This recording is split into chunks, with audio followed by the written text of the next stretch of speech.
to this? Well, let's find out together. Yeah, you talking loud. Got a whole lot of words falling out, yeah, run your mouth. Take your whole deeper go, baby, go and show yourself.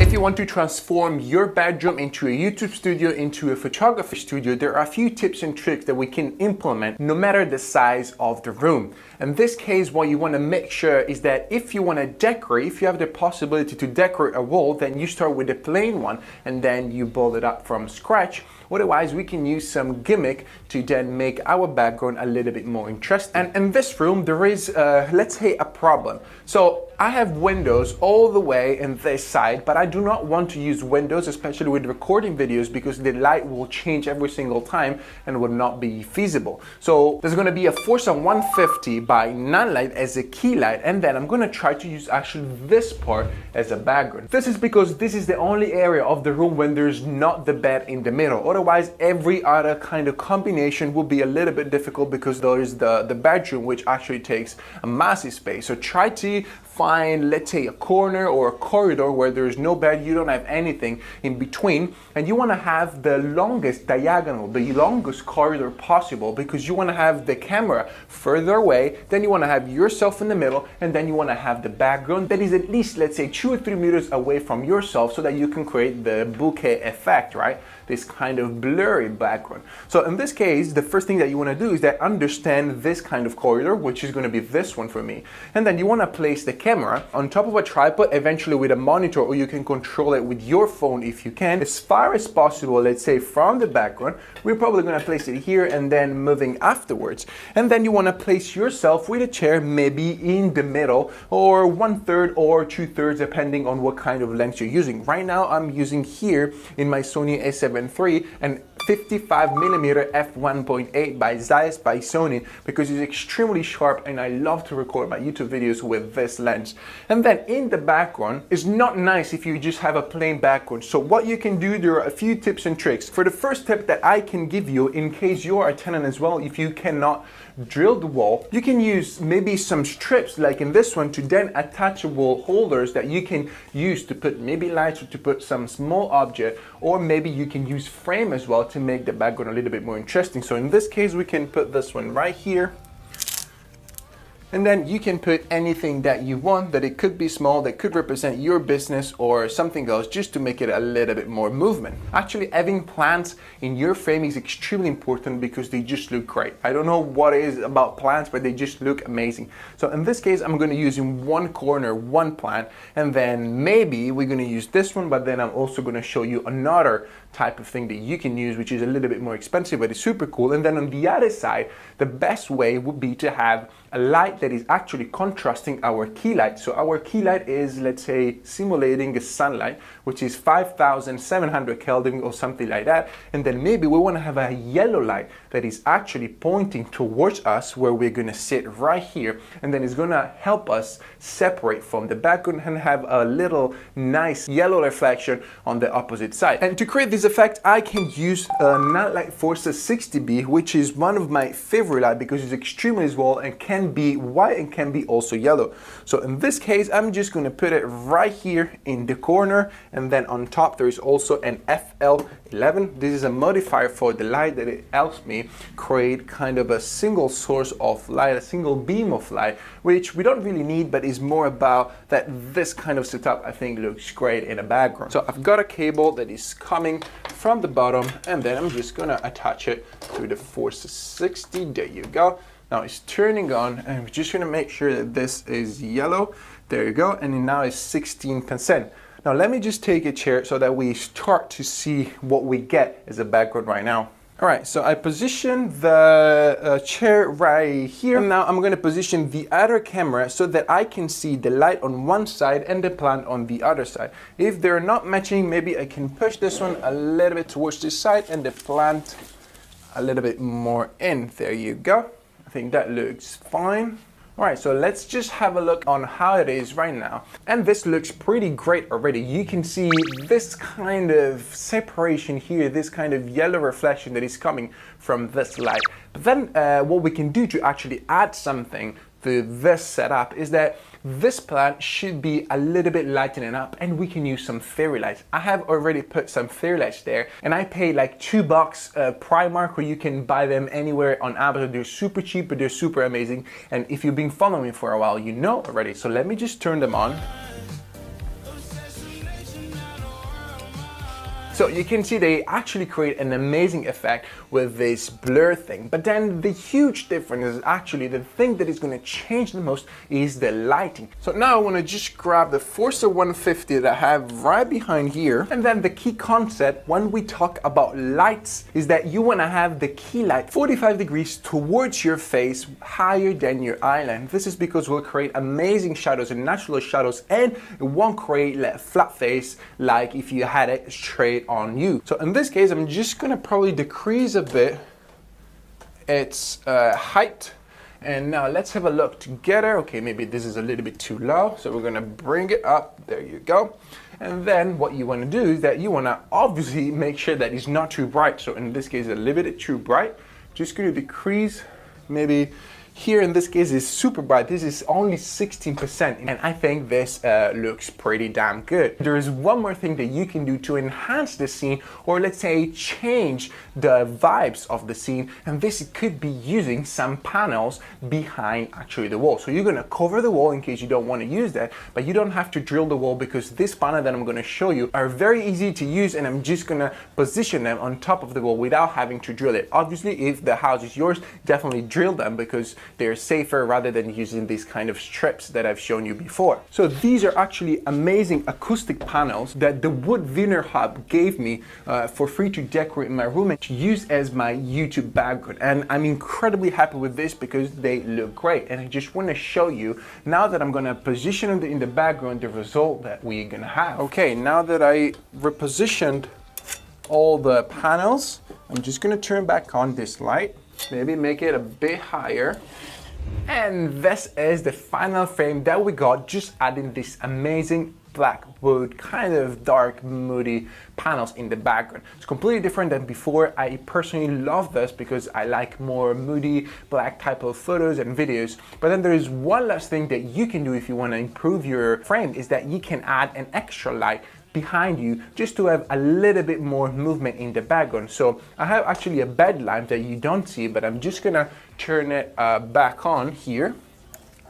There you go. And this helps a tiny bit, just illuminating, brightening up the background, and I love this. Eventually you can put more lights if you want. You can play around with different colors if you have maybe RGB tubes. For example, what I can do is that I can use a Nanlite Littelite 5C, which is a small portable RGB light, and then we're gonna set it maybe to 2700 Kelvin, same as this one, so yellow, and then we're gonna point it towards the plant just from the pavement or inside the plant holder. And as you can see now, we see a little bit more the plant, and this helps creating more depth in the frame so that we have different layers, because there is me, there is the light over there, there's the background, there's also the plant. Now these panels, these black panels are also acoustic, so they help with audio, and I absolutely love them. Hi guys, today I'm in this temporary bedroom and I want to show you how you can transform your own bedroom into a YouTube studio with perfect lighting, something that looks like this.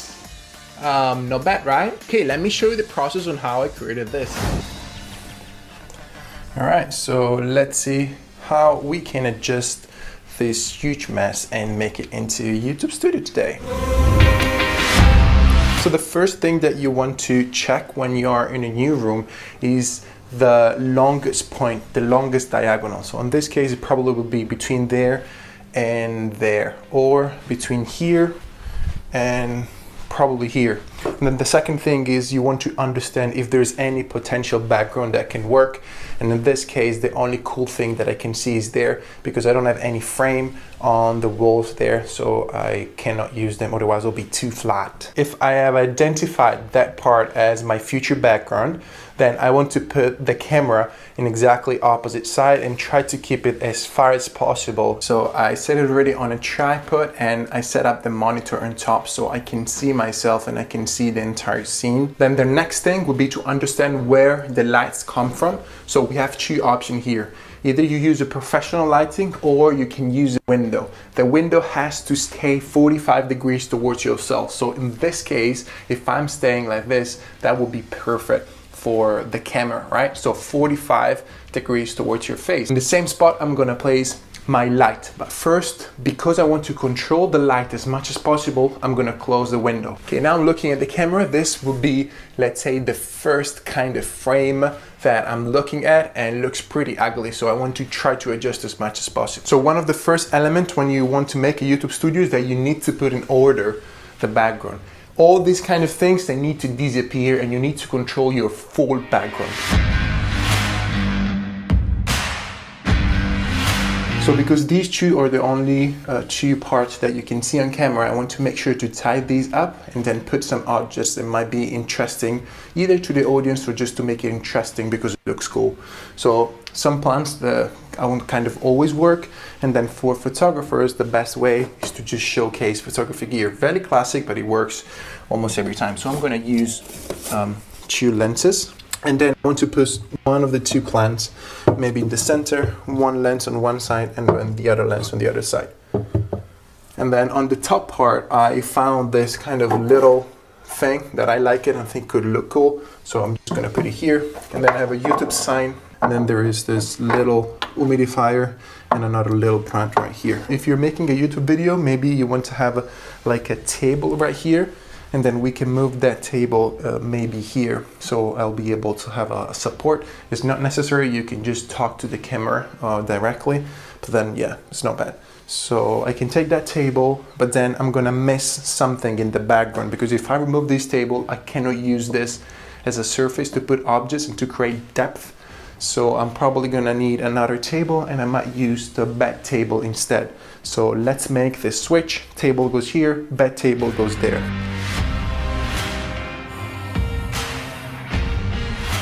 Good. I think this looks good.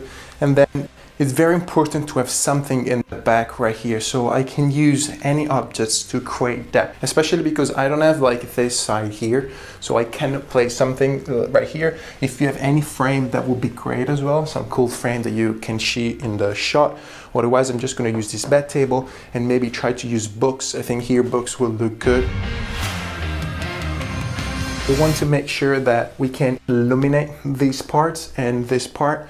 So all the lights that you have, like bed lamps, side lamps, small ones, iPhone light, whatever you have, it could look very good anyway. So let's say this will be my kind of YouTube talk. I want to make sure that on this part right here is not that white. So maybe I need to move these books more on this side, and then this part will look good after I put some lights. So by watching the frame, I'm just gonna move the table, and we need to try to illuminate this. So I found this cool bed lamp that was already in the room.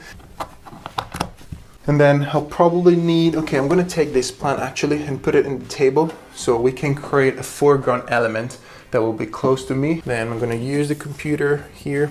So as a main light, I'm using this Nanlite Forza 60 with a softbox, but it's Forza 60. I think this looks like a 50 or 60 cm softbox, something like that. So I'm gonna put it, as I said, 45 degrees towards my face. And then obviously the goal is try to have the light as close as possible to yourself without being in the frame as well. Okay, I'm flashed out, so I'll probably need to change the settings in the camera, but that looks already much better. And we'll be very close even if we do with the windows. And then the last thing to make this look very, very good, most important part, is that we need to create depth between me, the camera, and the background. How do we create depth? Is we just need to use light to light up the background. Can achieve this by adding any sort of lights. Once again, if you have bad lights, just use them, or I'm gonna use this Nanlite Pavo 2 6C, and these are also RGB, so I can use any type of colors that I want, and they're very cool. How do we set up colors? Because we have already this bed lamp here, I would like to match these colors with one of the tube and put it maybe here behind the YouTube, and then here in the bottom I want a color that contrasts that orange, and in this case teal and orange looks very good, so I'm gonna go with a teal here. Yeah, this looks a nice color. And then I'm gonna put behind, so this will illuminate these parts. And then I'm gonna use one more to create more depth here. I'm gonna use this other light, like so. And I want to match this color and we place it right behind. There you go, and this will illuminate also this YouTube sign, which looks very good. We just need to adjust the settings of the camera. So let me try to have a look. Yeah, this looks pretty sick already. Not too bad, right? So I want to show you also that you don't need a professional light, but with the window will look very good anyway. So in this case, we just turn this off. Then we need to adjust again the camera settings. All right, so this is the frame that we have with no professional lighting like this one, just a couple of LEDs and a bed lamp and then the window. But then we can take one more step, placing a backlight that will reflect and create a glow on our back, shoulders, kind of neck to separate us even more from the background. So let's do it. I'm going to use another Pavo tube by Nanlite, and I'm going to use this Joby telepod, which is awesome. It's one of my favorite gear ever. And then I'm going to place the Nanlite Pavo tube right here. There you go. What I want with this LED is to contrast this white light. So because this is white, I'm going to put yellow here, and then I'm going to place it like so. So it's pointing towards me. Open the tripod like here, and then put it here. That's good. I just want to check that this is not affecting my view. So I'm using the screen to check that, and this is it. And it also illuminates this part of the background, which is pretty cool as well. So if we look at the final result without a professional light, with just a window, this looks pretty awesome already. All right, guys, this is the final result. I hope you enjoyed. I hope you liked the scene. It wasn't easy. It's not as good as my normal photography studio, but I'm pretty happy that it creates a very good depth, and the room is very small. There are actually just one bed and 1 meter more, probably like 3 meters. But then by putting the camera at the furthest possible point and then separating the subject from the background, you can achieve great results. So just remember this: camera on the furthest point, background as far as possible from you, and you need to stay in the middle between the camera and the background. Then try to light up the background and using whatever you have, whether it's an iPhone light, whether are some RGB lights, whether are some bed lamp like this one, which is probably very cheap. It was just in the house. I didn't buy it, of course. And then the other most important part, of course, is lighting up yourself. How you can do this in the best way possible: try to use whatever source of light you have, whether it's a window or whether it's a professional light, 45 degrees towards your face coming up, right off of the frame. In this video, we're gonna analyze this studio, which is actually a studio that I rented in Bali, and it was already pre-made. I just decided how to place myself, how to place the table and the light, and I think it looks really, really, really good.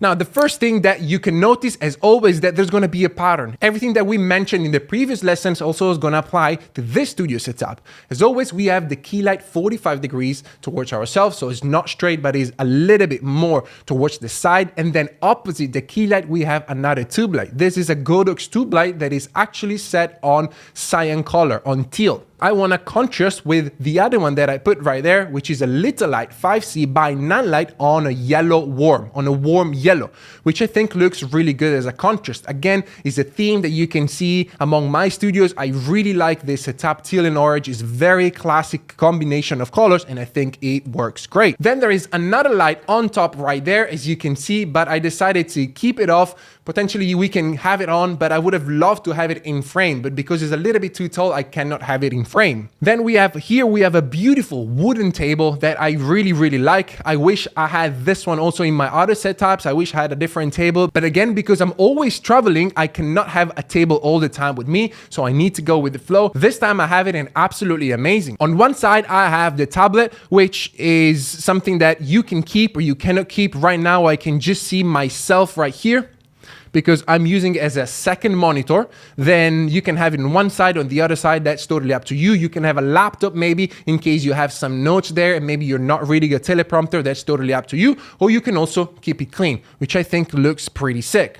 Then another thing that we have right here, as you can see, is this arm, which is the classic setup that you see in podcast. Here we have the Shure SM7B, which is the gold standard for podcast. Then we have an XLR cable that goes directly into the computer to record the audio separately, so that I basically need to sync it up in post-production. Then on me, I also have a wireless mic from DJI, it's the DJI Mic 2, just because I wanted to show you the difference from having a wireless mic and having a podcast mic. Obviously, the podcast mic is the one that outperforms anything else, is the best microphone that you can ever have, but the problem is that it's heavy and it's quite tedious to set up. So because I travel a lot, I want to have something extremely light that does the job. And this is why I mostly use wireless mics. Now, because you've seen already how to set up a podcast microphone with the audio interfaces and then inside the computer, I'm not going to show it to you again in this video, but feel free to watch back the lesson before to understand how you can create this setup and make it work. Also, now I want to show you how you can use the same exact setup, but to make it a little bit more dramatic.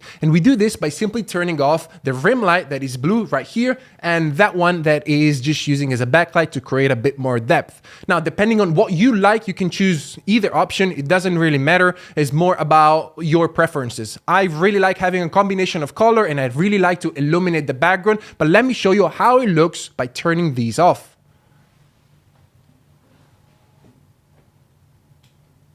One is this. Cool. And this is a little bit more black and white style, a little bit more dramatic. There is more contrast in my face. There is nothing on the background, which is way darker than it used to be, because again, with the lighting, we can illuminate a bit more and we can create more depth. But this is totally up to you. These are all choices that you can make based on your own preferences. I hope you enjoyed this lesson. I'm going to see you in the next one. All right, I just moved to Bali and I just checked in this guest house, and guess what happens now? Well, obviously I need to build a studio. Now, I don't know if this is going to work or not, but I have a very, very minimal setup with me in my luggage, and we're gonna try to transform this room into a studio together right now. First of all, we need to analyze the room. We need to understand what kind of angle we want to go for. Then we need to analyze the elements that we have inside the room that we can use to then transform it and make it a little bit more appealing. I'm going to stay here for a couple of months, but this means that I don't want to bother to go out and buy new furnitures, new plants, new accessories, new branding elements. I want to try to make it work with everything that I have right here. Obviously, if there is something that is cheap and maybe I'm missing, I'm going to try to buy it. But in this case, we're going to try to work with whatever we have in this guest house. Then using just one light and using whatever we have inside the room, we're going to try to make a very cool studio that I can use in the next few weeks to record content. So now let's start by analyzing the room. Let's just give it a tour. Let's understand what kind of elements we have, and let's see if we can come up with any ideas on how to use those items. Right, let's start from the outside. This is how it looks. Okay, that's too bright. All right, let's start from outside. This is how it looks. Again, it's a beautiful pagoda. Then we have the entrance, but I don't really care about the outside because we're just going to work directly on the inside. So this is what you see when you enter the room. We got a white wall. We got two wood walls, one on each side, obviously, and then we have the key source of light, which is just the window, the door right here. Obviously, we'll have to block this one out, but for now, we just need to analyze the room and understand where we want to start placing our background, where we want to place the tripod, and where we're going to sit ourselves. Now, one thing is that we have also a chair right here, and we have a table. So this is going to come in quite handy. Then we have also a cupboard here that can be used as a wardrobe, and we have a TV. Potentially a TV can be used also in the background with some sort of image in case you want to add some branding elements or other things. Then on the other side, we have right here, we have a mirror, we have a plant, and we have a small table. All of this could come in quite handy, I believe. Then also down here, there are some plugs, and probably there's one behind the mirror as well. So I really like this. I think we can use the mirror, we can use the plant, and we can use this as the background. Or alternatively, we can try to use this cupboard with the TV that also can be used in the background. But the problem with this is that the cupboard is quite huge, and because we have such a small space, then in comparison with my figure, if I'm very close to the background because it's big, then this will become the focus of the frame, whereas we need to avoid it. We have to be the focus of the frame. So probably we're gonna try to work with this side of things. Then another thing that I noticed is that we have bed lamps, which means that, let's see how they look, but we're gonna turn these on. Yeah, one is like this one, and then the other one is exactly the same. So probably we're gonna try to use these two on both sides just to make it as a symmetry. Maybe we're gonna use one only, let's see.